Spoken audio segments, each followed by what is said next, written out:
Are there other big questions that you're saying, okay, this is really what I want to hear before I barge on? All right then. All right, so. I believe that whatever you want to say is what God wants me to hear. All right then. I am so glad this is a redemptive God. So, Adam, the first believer in his people group in Southeast Asia, we're being recorded. When we stop for question and answer, he's told me I can stop the recording and I'll say names, places. But for now, I'm not. So Adam, the first believer in his people group in Southeast Asia, in fact, sitting here with us is someone who was instrumental in his life. Susan, she's right here. His family came to faith. They committed to reach their people group. This was their vision. But they couldn't help themselves. And by the end of the first few years, they had already reached 4 unreached people groups. And as time has gone on, by the last time I sat down with him and we went through where they've sent people, and these are sending long term, where they've sent people is now 10 countries that are around them. They're training and equipping from their own people groups and sending cross-culturally. It started cross-culturally within their own country. Still mission work, it's cross-culture. They're having to learn language, they're having to learn culture. It can be difficult. Some places are harder than others, and we'll go through that. And so this is an example there from Southeast Asia. From Mexico to Turkey. I love it so much. Turkey has become a focus for mission work around the world. You guys probably know that there seems to be something bubbling up there. And so we have Sheryl and Eladia and Antonio have all been sent from this base in Chiapas, Mexico, which is the most southern part of Mexico. I have the privilege of just being there working with these guys. And it is also the poorest state in Mexico. And so to think that they are doing mission sending seems insane, except that they are. And so when I was there, I should have shown this picture to you because I adore it. So we got to go up to a pueblo because Chiapas, the base is down in San Cristobal, and so that's at 7,000 feet. And then you go higher. And so we're up in the pueblos, and we're in this little ring of pueblos. They're all a network of them. And so, 40, 50 people in the pueblo. And Sego and Eladia have been sent from this network of pueblos. So we're there. They host us for dinner, we get together, and this guy who, he's this tall because we're way up in the mountains. And so he's telling us what a great privilege it has been for them to send Sergio and Eladia. And that they want to do more, that their vision is bigger. And it's a tiny place, way up in the mountains. They're farmers. And they did it anyway. And so one of the stories out of there, because resources is always an issue. So one of the stories out of there is there was a woman who was from way out, they say way out in the jungle of La Selva, and she felt called by God to sell her fruit and to donate the money to help with reaching the Muslims in Turkey. And so she went to the base director, Patti. Hey, and Patti said, "Oh, this is too much." And the woman had already done it. She said, "No, I'm not asking. Here's what I've done." And so her money ended up helping our Latin American director help them host him and helped him get the coaching that they needed with his visit for their next level of work. And they got word back to this sweet woman in the jungle. And she said, "Who would think that I would be part of such a great work?" This is Chiapas. They're amazing. From Chile to India. In India, a team of Chileans and Indians work together. A Chilean married an Indian as they've been there working. And they work with unreached people groups, medical, everything you can imagine. They've been involved in rescuing from human trafficking. They've done medical outreaches. It's tremendous, and it keeps growing and growing and growing. And after the first few were there from Chile, we had another couple that works with us from India, and she came said, send us more Chileans. And I said, why? She goes, I don't know why they do well, but they do very well. So this is another thing. Proximity sending sometimes doesn't mean that it's not over a long distance, but it means the cultures melt well together. Because some are much harder reached than others, and I think we've all seen this. And so that for some reason is a great cultural mix. And so we're sending more, as we can. Okay, and this is proximate sending that started off right next door. So this is Francis Mutumba. He is the country coordinator for Malawi. These are Yao tribe, and it's a Muslim tribe. And so he started by him doing cross-cultural. So he had to, it's a different language, it's a different culture, everything's different, you guys. And so he had to learn, he's been learning, continues to learn. And I got to go and visit and see firsthand and sit with him in all these crazy, far out places and watch what these leaders are doing. And so what started for him as cross-cultural missions has now expanded to where it was proximate within Malawi.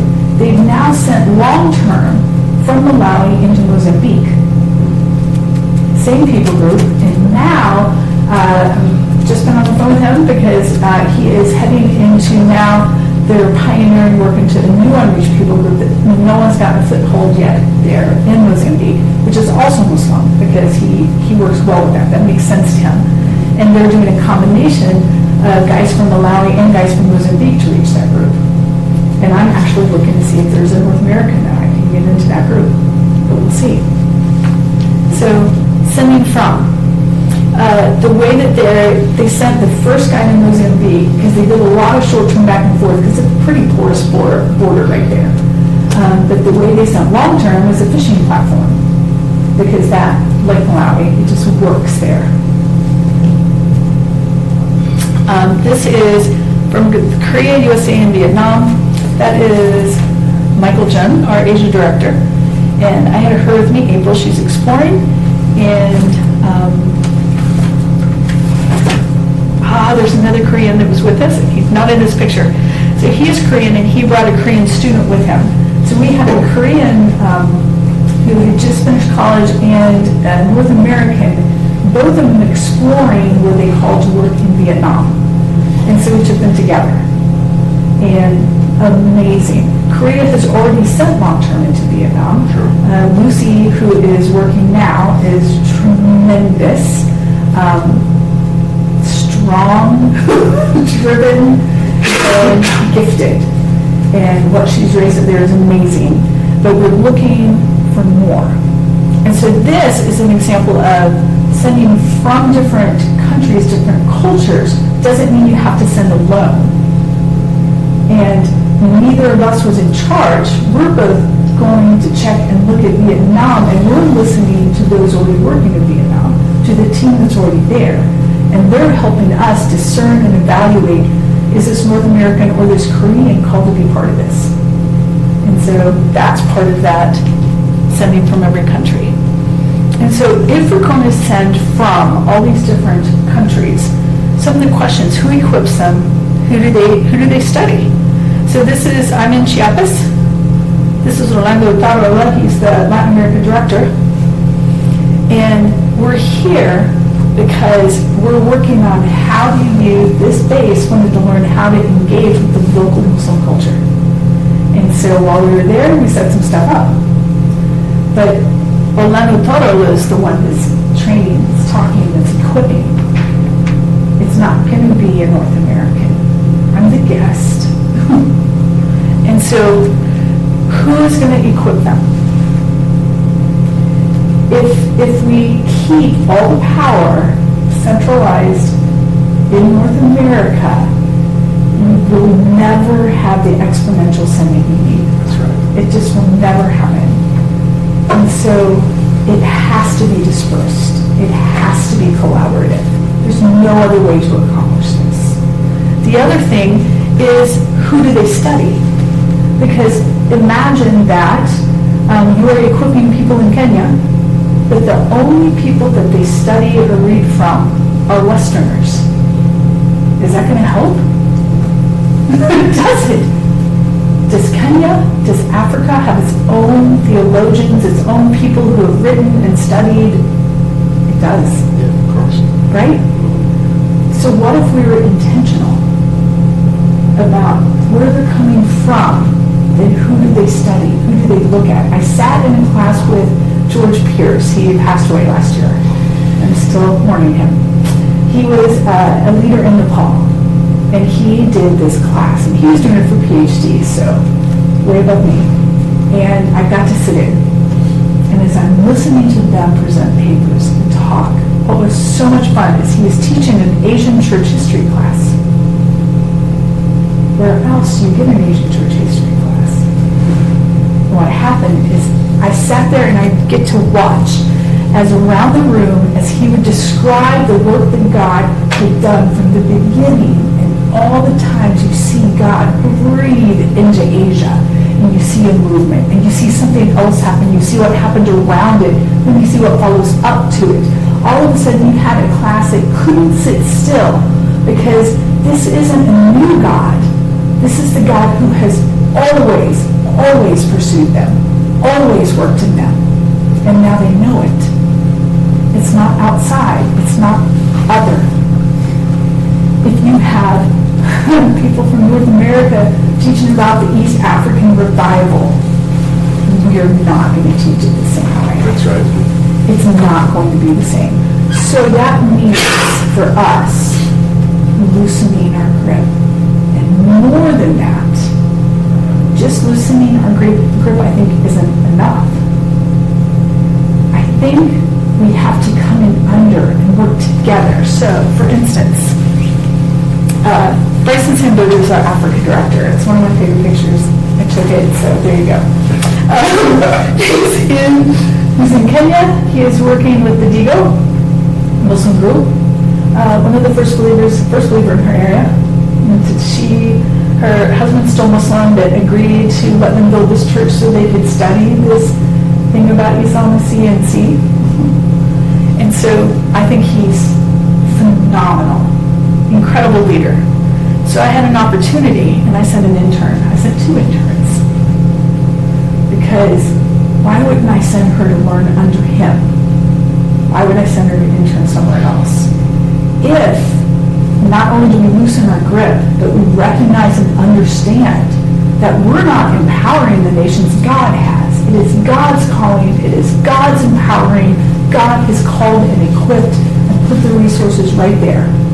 If we know that and believe it, then why wouldn't we also look to them for teaching and training and equipping? And when we do that, it's going to completely change the knowledge base, how people work. And it opens up doors. And this is how we get this. A person from every tribe and language and people and nation. And I believe it. I believe it with all my heart. And I know the only way it is accomplished is when we send from all the nations. That this is how God works, that it's proximate, that it's close by. So one of the biggest issues, resources. So I just kept a story in here that I thought, a thing that we would say in global teams is that the resources for the gospel spreading from this nation lie within the nation, within this people group. What do they have? What do they know? How can they go? And so quite often the impossible happens. Because I sat with a CEO who told me it was crazy to think, at the time Africa was raising funding in order to do missions, and they had a very high funding that they were trying to raise, and the CEO I was meeting with, who was coaching me, said that's not possible. Well, they've already done it. This was the second round. So I said, it is. Here's what happened. And so here's just an example. The cost for everyone to attend, including room, board, materials, local transport, for a training that we were doing there in Tanzania, was raised there. And how did they do it? They sold crops, they donated their funds, They asked relatives and church members for support. They gave from their own pockets, and they gave from their businesses. They did this. Now, if you're a pioneer into a new place, you're not going to have this giant circle, this resource circle to pull from, right? Sorry, it's my timer. So we're going to have to really, really think then, because maybe we're networking this. Maybe we do this collaboratively, but never taking over, always looking for where are the resources from within. Okay, that's my 15 minutes.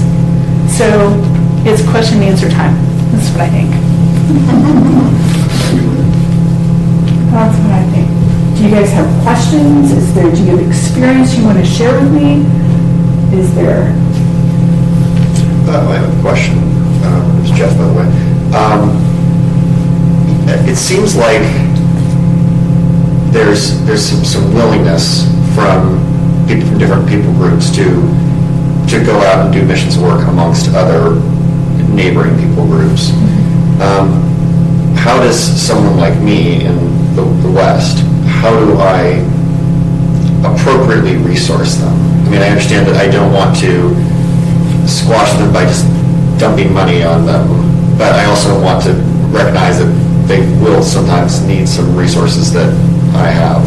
What's the way to kind of assist these people to pursuing the ministry that God has called them to do? What is your name? Joseph. Joseph. Yes. So Joseph, I'm about to be very American and put you on the spot, so I apologize. And yet I'm doing this. Because he's asking, how does he come alongside and resource? Imagine someone from Kenya is wanting to go be a missionary somewhere. And he's saying, how does he resource this without taking over, without squishing it, without like, what's appropriate? What could he do? Well, I suppose to come and work with us and understand us so that you can know where you can enter in. My diocese, we don't even support in order to preach within our diocese. But if I'm sending missionaries to preach in another diocese, if I send a person at our standard, that person may go there and suffer.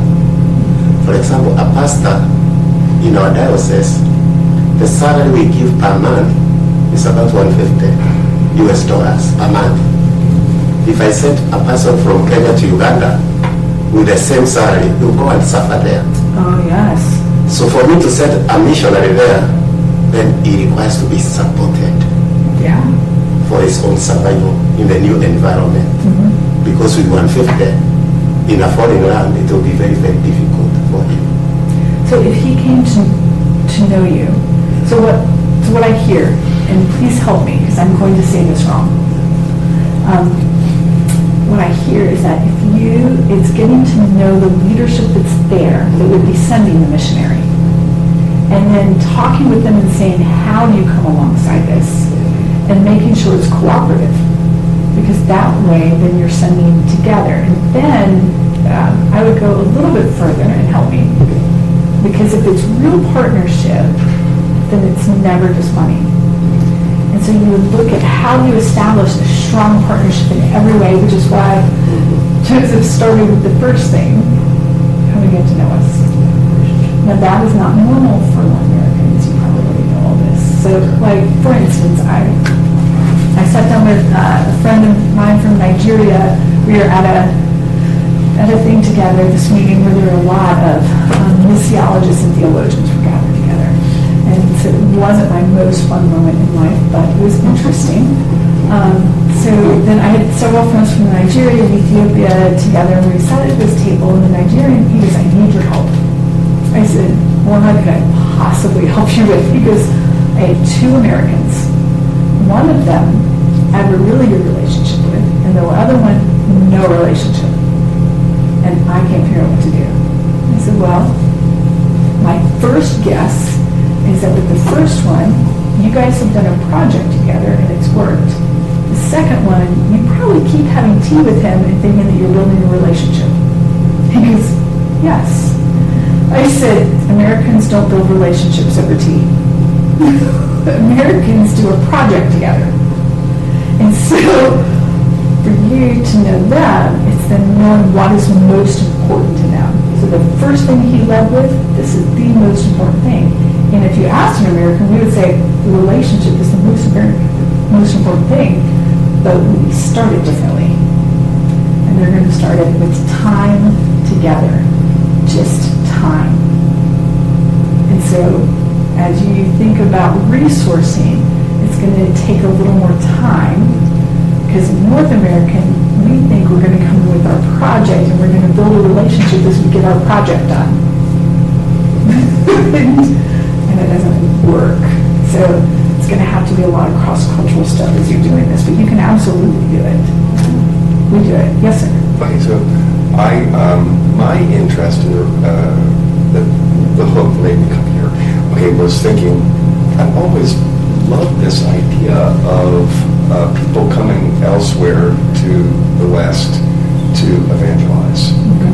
So how do I facilitate that? I mean, I want to get behind that. I want to bring like a evangelist from Uganda or Kenya or whatever to, Washington, D.C. We have to, first of all, thinking long-term, too.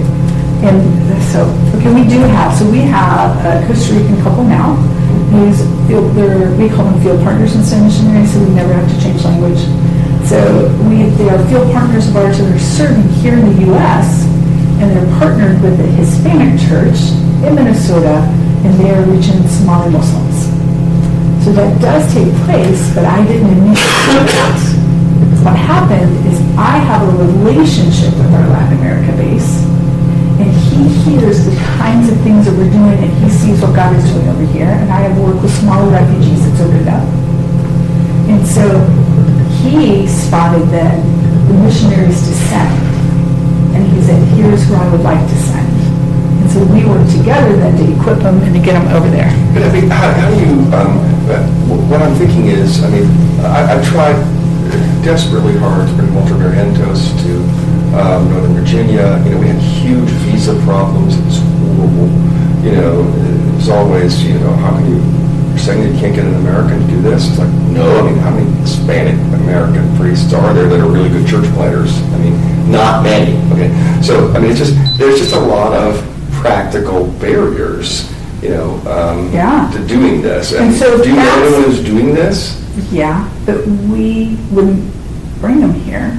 We would bring our guys there. Because I'm going to want to see, if I want our guys to learn what he's doing, then we need to see what he's doing on the ground. You can't get that when you bring him over to here. He's going to change the way he talks to you. He's going to change because he's in a different cultural setting. If you really want them discipled by him, then taking them to him, they're going to see his work on the ground. They're going to be able to travel. There's a disconnect. I'm not sure when you're talking about him, you're talking about Walter. Walter's, that's all done. Okay. Yeah. I'm just talking about, I have a relationship with the diocese in Uganda, and I'm thinking, well, I know those people, I've known them for 15 years, but it's just so difficult to bring someone here to get a visa to preach the gospel. It is. It's difficult It's just to what it get is. visas in the U.S. There's not a magic system. There's not an easy, if you're just trying to, church and talk to them on Sunday. if you're just trying to get a visa, the easiest way is if you know a senator and you get somebody to go to bat for you. So we wouldn't normally go to those extremes, but we have to help someone get in. And we have some resources like that in the area. Okay, thanks. Yeah, because there's not an easy visa thing. We actually go to those extremes all the time at IRD. I'll say about that later. You go to hit up senators, getting all the. Yeah, it's changed Yeah, after this, totally. but yeah, we needed to bring over some Methodists from Africa, and we worked with then Senator Jeff Sessions' office to get the visas, and it would not have happened without him. Yeah. But it helped. Jeff Sessions was a United Methodist and network connections, and unfortunately, we have to have those connections already in place when the needs arise. But it helps to network it, like you asking here, he'll think, and you guys getting those I know networks Jeff. going ahead of Had time. this conversation. Yeah. Yeah, and just figuring this out. Because that's the only way we get visas. Yeah.